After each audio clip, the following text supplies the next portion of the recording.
I had come to Richmond Hill because though it is a very small town out in the middle of nowhere, they had an excellent computer programming course. And it was free. My grandmother died about 3 years ago, and she left me a small amount of money that was tied up in a trust account at the community college in Richmond Hill. I have no idea of what her involvement was with the college, but nonetheless, if I wanted the benefits of the little trust fund, I would have to take one of the graduate courses that the college offered. It was the only way. So, coming from an economically challenged background, I jumped at the chance to study computer programming with the possibility of graduating without being saddled with thousands of dollars of student loans to repay. One of the benefits of this college was that they had their own domain. One of the first things that I did was to get myself one of the free email accounts that the students were entitled to. Then about a week after I was getting settled in, I learned that the roommate that I was to share my dorm apartment with was in no uncertain terms a cretin. He was a huge guy that made me feel like a wimp. He was 6 feet 2 inches, 230 pounds of solid muscle. I am only 5 feet 4 inches, almost, and I only weigh 135 pounds. Needless to say, Jerry has a rather condescending attitude towards me. Sure, he likes me when I am helping him with his academics, but aside from that, I am sure that he wishes that I would just disappear till the next time that he needed my help. All things considered, by the end of the first week, I felt quite isolated. I was sort of used to that, as geeks like me do not usually have a great active social life anyway, but nonetheless, I had set my heart on having things be different when I had gotten away from home. They were not though, so I sort of steeled myself to live a not too satisfying existence, till I could graduate in 3.5 more years. To compensate, I gravitated towards the domain's chat rooms. I used the handle of DJ17, my initials and my age. That is done quite often in chat rooms. I had found this one chat room that I really liked. It seemed to have a lot of the other students on it quite often. I made a couple of friends, one of them was even a girl. But one night, I made an unusual friend. His handle was Jacob43. We chatted often, and over the next few days, I found that though there was a lot of difference in our ages, that I liked him. He was a very interesting man. He was a very strong, almost dominant kind of personality too. It was the kind of personality that you tend to associate with successful businessmen. We got to know each other over a week or so. We had even sent pictures of ourselves to each other. Jacob was tall, black hair with white at his temples, and he looked very fit and muscular in the tan slacks and yellow gold shirt that he wore in his picture. Then he asked me one night if I would go into a private chat with him. I said okay, and we entered the private chat room. I was surprised when he told me that he was really interested in what a young guy like me thought about girls and dating and stuff like that. He asked me the kinds of pointed questions that made me really think and try to define some of the things that I thought and felt.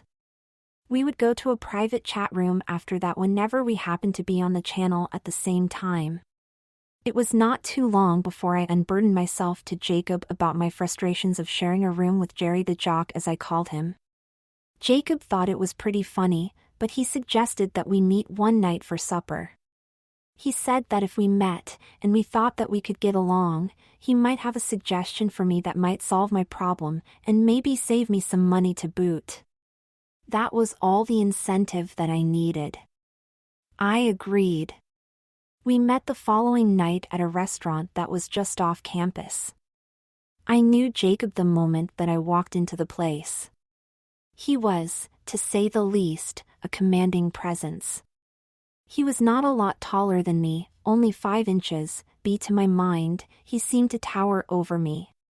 His white-toothed grin was infectious when he smiled and stood up to shake my hand when I had walked over to his table. He made small talk to put me at ease immediately, and I soon found that I was liking my newfound friend very much. He had hundreds of jokes too, and he kept me in sore sides all night long. Near the end of the night, he got a bit more serious.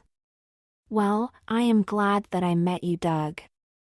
I have a pretty good sense for sizing people up, and I think that you and I could get along together. Here is what I propose. I live in a 3-bedroom house, okay? Since my daughter moved away 7 years ago, and with my business doing as well as it is, I do not have time to keep the house up to scratch, if you know what I mean. You do not like where you are living now. So, I have a suggestion. Why don't you move into my house? Instead of paying rent, you can take care of things like the housework and cooking the occasional meal. That way, you can get away from Jerry Jock, and I get to have my house taken much better care of. Wow. That is pretty generous, Jacob. Why don't you come over to my place now, if you do not have other obligations, and take a look at the place? I can show you where you'd be staying, and you can tell me if it would be too much work for you? Sure. Great. Is it far off campus? How about 3 blocks? Is that too far? Heck no. That would be perfect. He drove me over to his house. It was a modest 2.5-story older home that was very near to the campus. Better, it was on the west side of the campus, the side of the campus that was closest to the lab buildings where I took most of my courses. He gave me a tour of the house. It really did need a good cleaning, I could see that. Then he showed me the room where I would stay. I was taken aback a bit, as it was a very feminine room, but it was the most beautiful bedroom that I had ever seen before. It had paneled French-style doors that led out onto a small balcony that overlooked the woodlot behind the housing development. The walls were all pale pink, and the woodwork was done in white. The carpet was a thick soft pile in a pale gray color. The room was huge. The furniture was all kind of an antique mode. The bed was actually a 4-poster, with a canopy no less. There was a large long dresser with a huge antique mirror on it. There was a large dressing mirror on a wooden stand in one corner. There was also a very adequate workstation with desk, bookshelves, and a 2-drawer file cabinet. There was also a very delicate-looking wrought iron vanity desk with a large round mirror on it that even had lights all around it. I was really impressed with the room. Well, Dougie, here it is. The only thing is, if you decided to accept my offer, you would have to leave everything the way that it is now. Leave it the way that it is? Yeah, like the furniture? Oh, and here, he led me over to the louvered doors which when opened, showed a fairly large walk-in closet, like, you would have to leave all of Sandy's clothes and stuff here too. She will not be back for them, but someday she might appreciate that I kept everything for her. Like, leave all her things in her drawers and stuff. I would not like for you to pack all of it away, know what I mean? Can you live with that, Dougie? I gulped. I could not believe that I was being given the choice to live in such a magnificent room, even if it was so femininely appointed. Sure, I can live with that. It sounds like a pretty good idea too. Then Jacob looked at me with a long intriguing look, as though he were trying to assess something. You know, you are about the same size that Sandy was. I know that everything in here might be 20 years out of style, but if you wanted to use some of her things, that would be fine with me, as long as you are careful and do not rip anything. Use her things? I was dumbfounded. I did not know what he meant. Then my face flushed with a humiliated shame as I understood what he was saying. Jacob? Do you think that I am the kind of guy who gets off on wearing girls' clothes? I do not know if you are or not, Dougie. I really don't care if you are or not. I think that if you were though, that you would probably be a kind of pretty girl. All I am saying is that I know that you do not have a lot of assets, so you are probably in need of some things. If some of Sandy's stuff can be used by you, go ahead and use it. That is all that I am saying. I looked at him intently. I could tell that he kind of wanted me to wear some of his daughter's things, though I could not for the life of me figure out why he would. He did not strike me as being gay. He did not give me the impression that he got turned on by boys wearing girls' clothes. I knew there were guys out there like that, but Jacob did not seem to me to be like one of those guys. True, I had never met a man like that, so I had no way of judging for sure. But he seemed like a normal enough kind of guy to me. Well, I guess that I can live with that. And hey, maybe there is a pair of jeans or something in there that I might be able to use? Dougie, I want for you to use anything that you want to use. Ah. If you are a transvestite, that would not bother me at all. Transvestite? What is that, Jacob? That is what a boy who likes to wear girls' clothes is called. Oh. No, I am not a transvestite. He smiled at me in a way that made me feel as though he knew something about me that I did not know about me. Well, if you are, I am just saying that I will not be upset if I come home someday and find you watching television in the living room and you are wearing a dress, okay? Now, enough said about that. I guess that what I am really saying is that I want for you to treat this like your own home, okay? I guess I can live with that. It will sure save me a lot of money, not to mention get me away from Jerry Jock. Good, so we have an agreement, the two of us? You will look after my house for me, and in return, you will get free room and board? I grinned and shoved my hand out to him. This arrangement could save me close to $300 a month. I could just imagine what I would be able to do if I was able to get some bucks together. I could, for one thing, buy a far better computer. The idea of actually having more than $200 to my name at one time was intoxicating to me. This was a golden opportunity for me, and I leapt at it. Jacob helped me to move the next day. I felt kind of ashamed of myself when we started to load my stuff into his car. My computer boxes were bigger than the boxes that I had for everything else that I owned. I could sense when he saw what I actually had, that he kind of felt sorry for me too. I did not want him to feel sorry for me. Sure, I was poor, as was most of my family, but I had always managed to make my own way, and to keep myself out of trouble. But I was secretly delighted because what Jacob was doing for me was going to drastically change my lifestyle. Only, I did not realize just how much it was going to change my lifestyle. It only took an hour to transfer all my stuff from the dorm that I shared with Jerry Jock to my new ultra-feminine bedroom. Jacob had come at 10 in the morning, between my classes. He had to leave right away, and he told me not to wait up for him, as he had a board meeting for a charity that he worked on that night. He said he would not be home for supper either, so I was just to settle in and get to know where everything was, and to learn how to relax in my new surroundings. I moved all my boxes into the room, then hurried off to my next class. After that class, I went to the student union office and made the arrangements so that they would no longer be deducting dorm rent from the monthly stipend that the trust paid out to me. The trust paid out nearly $500 a month for the 10 months that I attended classes, and it would be adequate to pay that for the full 3.5 years of my course.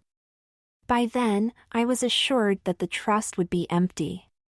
Besides, even if there was enough in it to have a balance, the balance would have reverted to the general treasury of the college.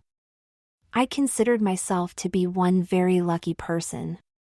Of all the grandchildren who might have been able to attend the college, I was the first one to come along with the grades to take advantage of what my grandmother had done. I still did not understand about the finances, but as long as I got the monthly check and my tuitions and books were paid for, I would be very happy. I could not do it the first or the second semester, but I knew that in the third semester that I would also be able to get a part-time job, so I knew that I would be able to get somewhere with all for myself. I do not know whether it was the release of emotional stress of not having to live with Jerry Jock anymore, but after my last class that afternoon, I went home to my new room, and I lay on the bed and zonked out. I was exhausted. The following morning was Saturday, and I did not return to conscious thought till well into the mid-morning part of it. Needless to say, I was shocked for a few moments when I opened my eyes and found myself in a very feminine room. I looked around, and relished the sensation of the satin coverlet on my skin, though the lace trim of the pillow shams tickled my cheek and neck a bit. I felt absolutely elated when it finally dawned on me that I did not have to wake up and be nice to my Jocko roommate. I also no longer had to live with the fear of displeasing him and risking the threat of physical violence. As my awareness of my newfound living situation began to become a reality to me, I was delighted, and I felt happier than I have felt for a very long time. I roused myself, amazed to discover that I had slept in my clothes. I could hear no noises in the house, and I wondered if maybe Jacob had left the house already. I roused myself to my feet, and once again looked around the ultra-feminine room. I did not know why, but I found that the muted pastel colors was very pleasing to me. I felt warm and comfortable. I went downstairs to find that I was indeed all alone in the house. I had a light breakfast, then went back to my room. I needed to get unpacked and get my computer and my school study station all set up as soon as possible. I busied myself for the next 3 hours doing exactly that. When I went to put my meager supply of underclothing in a drawer, I was intrigued with the piles of silky pastel-colored underwear that I encountered. Jacob's words about using any of her clothes that I wanted to use came back to me, and I blushed with shame. I felt shame because I was a boy, and while looking at the pretty lingerie that was just inches from my fingertips, I felt a desire to know what it would feel like to wear such pretty things. Boys were not supposed to feel that way. I softly closed the door, and I wondered to myself how long I could hold out before I yielded to the temptation to put on some of the intimate pretty lingerie. I knew that I would do it someday. But I also knew that my training as a boy would resist the desire. I knew only too well what societal feelings were about boys who dressed in girls' clothes was, and it was not positive. Where I had grown up, that kind of male was considered to be one of the lowest life forms that populated the earth. I did not want to become one of them, but my fingertips retained the sensation of how soft the silky panties were. It was like I could feel the delicate material on my hands long after I had closed the drawers. I busied myself in the closet hanging up my threadbare supply of outer clothes. As I did so, I was acutely aware of the seemingly endless supply of pretty feminine clothing hanging row after row. And the scents of perfume in that small room were overwhelming to my sensibilities. Since I was in there, and since I knew that Jacob would expect me to be curious anyway, I looked through the racks of dresses, skirts, blouses, sweaters, blazers, coats and shoes. Sandy had obviously not been much of a pants wearer, as there were only 3 pairs of dress slacks and 1 pair of blue jeans in the entire closet. She did have 2 pairs of shoes that almost looked like a guy's loafers though. Idly, feeling a twinge of guilt, I slipped one of my feet into one pair, and was amazed to find that the shoes fit me. Not only did they fit, but the high instep of the shoes pushed up against the arch of my foot, and it felt really nice. In fact, it was the most comfortable shoe that I had ever worn. I hoped that Jacob would not be too upset, but I doffed my scruffy beat-up old things in preference of the pair of brown leather loafers with the 3/4-inch heels. Excepting for the slightly higher heel, they looked like a pair of guy's shoes. I felt a wave of delicious naughtiness flow through my psyche as I walked about the room, knowing that I was wearing girls' shoes. I just could not get over how comfortable that they were. I idly wondered in a lox moment that if Sandy's shoes fit me so well, how would her other things fit me? I blushed with shame. I thought of myself actually dressing myself up in her soft sexy lingerie and one of those pretty dresses that I had just been looking at. Not wanting to pursue such thoughts, I decided to make myself busy. I completed hooking up my computer and stowed all of my textbooks neatly at the workstation. I sat for a moment, looking at the blank screen. The thought occurred to me that Sandy had probably sat in the same place, wearing the same shoes that I was wearing. I blushed anew. I went down to the kitchen and set about to tackle the mountain of dirty dishes piled on the sideboard and packing away the takeout food cartons. Jacob ate well, but he was an obvious slob. He needed a woman to take care of him, I thought, before I realized that I was doing what a woman would do for him, and I was doing it while I was wearing a pair of woman's shoes. I lost track of how many times I had blushed that day. I was so embarrassed by these strange thoughts that were so easily coming into my mind. I did not want to become a fairy, but I could not deny the reality that I was starting to act like a fairy. After all, only fairies wear girls' shoes all day, right? And I suspected that I was even starting to think like a fairy. There was an old saying that idle hands were the devil's workshop. I determined that I would keep myself as busy as I could whenever I was at home. I knew myself well enough to know that if I did not keep my hands busy, that it would not be all that long before I might actually be standing in front of a mirror and seeing what I looked like wearing a pretty dress. I shuddered. But I was aware that this desire was a growing thing in me. By 9 that night, the kitchen was probably cleaner than it had been since Sandy had left home, so many years prior to my arriving to fill her shoes, so to speak. I could not help but to giggle a bit at my self-replicating humor. It was true, I was filling his daughter's shoes and taking care of him that way that I ensured that she had when she had lived with the handsome businessman. I went to bed, exhausted. Jacob had not come home, and he had not called. But then again, I was not his wife, was I? I should not expect him to call me to tell me what time he was coming home. Nonetheless, I had left a garden salad and a tuna salad sandwich on the coffee table for him. It took about a week, and I soon realized that Jacob spent very little time at home. I did one room a day when I got back from school, and by the end of the week, the house was looking like a normally lived-in clean home. I liked having the physical work to do, even though it was housework. All was going well, except for one afternoon a week after I had moved into Jacob's house. I was in the computer lab and I was working on a project. Crystal Roy came in. Crystal and I had sort of become friends. She was cute and redhead with this really curly hair that she had given up on trying to control when she was 8. She had green eyes and she was the epitome of the Irish Colleen. We were working on the same project, and I was a bit further advanced than she was. So because I liked her, I was helping her get up to scratch with her lab work. She dropped a pencil, and suddenly I heard an "Oh God. What is it?" cries. Did you hurt yourself? You bang your head or something? No. When she straightened up, she was looking at me with a perplexed and curious expression in her eyes. What is it? Cries. You.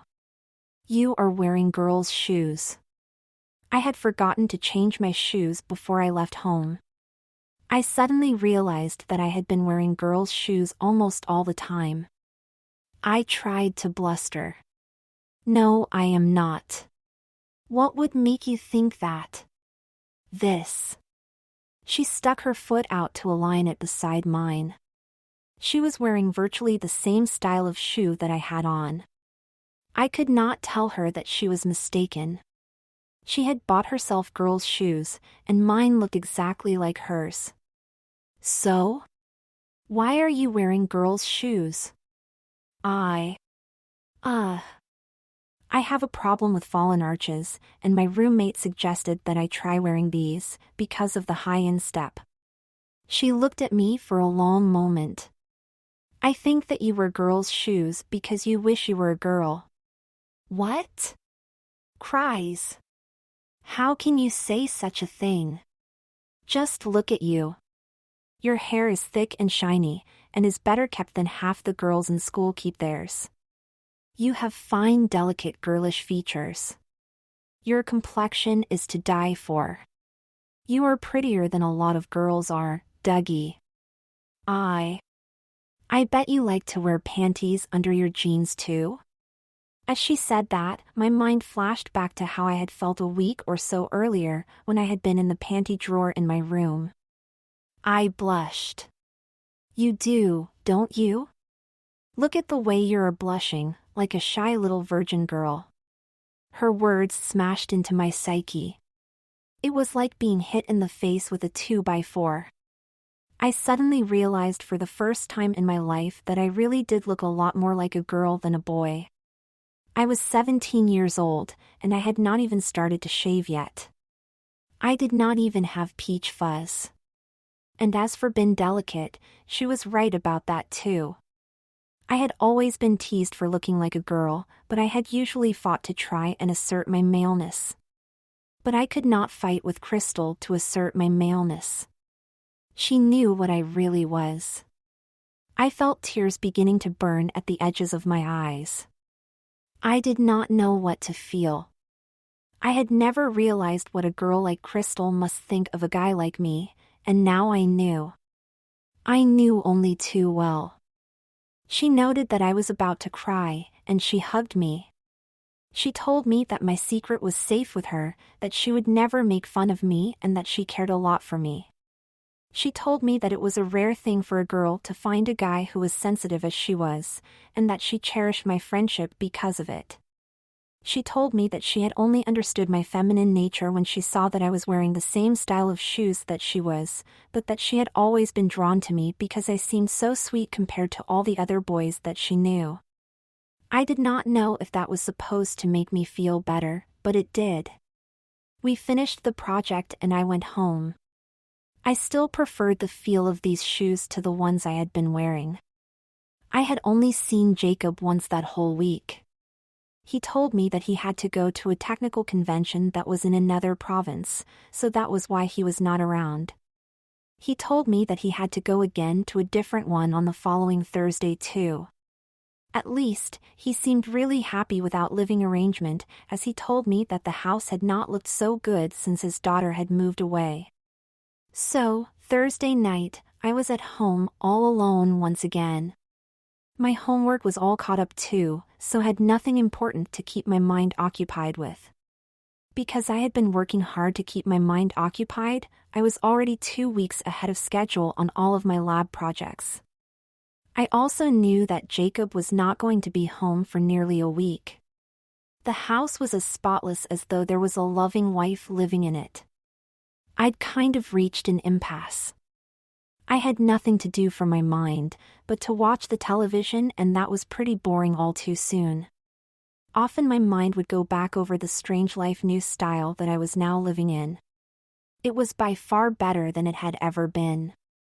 I had nearly $1,000 in my checking account, something that I had never even thought was possible to me before. I had even bought some new clothes for school. I had no worries about what to eat, which was a relief to me. I had no worries about sleeping in a cold place either. And I did not have to share a room with Jerry Jock constantly mocking me. There was only one fly in the ointment, so to speak. And that was that I knew that I desperately wanted more than ever to try on some of those girls' clothes that were so abundant in my room. It was becoming almost like an obsession, the more that I tried to put it out of my mind. I did not want to be a sissy. I had never thought of myself as being a sissy. But I wanted to know what it felt like to be able to wear some of those pretty and soft clothes. I finally came to the point where I was willing to look at my reflection in the mirror and admit to seeing a very girlish face there. This morning, when I had brushed my teeth, I had looked at my elfin face, and I smiled and told myself that I was looking at a sissy face. It did not bother me to admit to myself that I was looking at a sissy face. In fact, it made me feel guilty because the idea that I might really be a sissy made me feel really giddy and excited. I felt like I was on the verge of some strange new adventure. Finally, I decided that since it was safe to do it, so why not try it, just to experiment? Feeling a sense of resignation to a fate that I did not seem to have any control over anymore, I went up to my bedroom and took off my clothes. I stood there naked, in the girl's room. I could see the ultra-feminine surroundings in the mirror, and I smiled at the little sissy I saw there in those surroundings.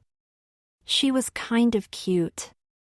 This time I felt different being in that room in this manner though. I felt weak-kneed and strangely vulnerable in a way that I had never felt before. I kind of liked it too. I kind of felt like Sandy was in the room with me. I felt like her feminine personality was taking over me. I liked the way that felt too. I was giddy.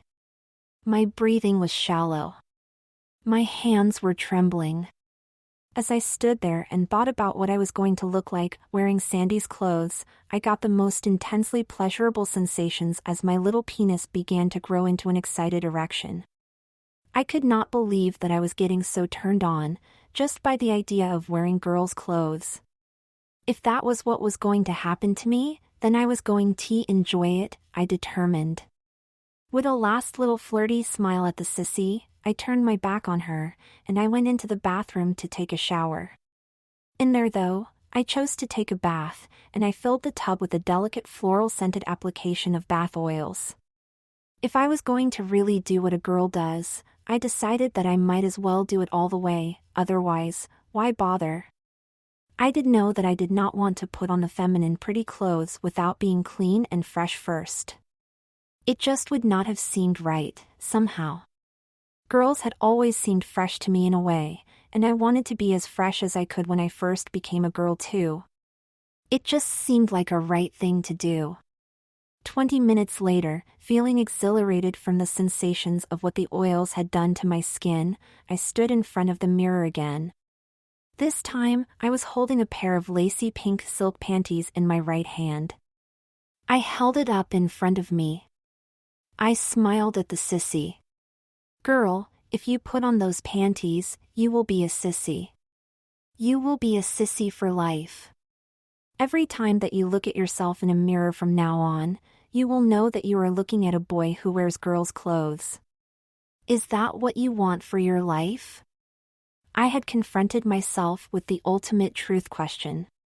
For an answer, I watched my reflection as I smiled and bent over, stepped into the delicate silk intimate garment of a girl, and pulled them up my legs.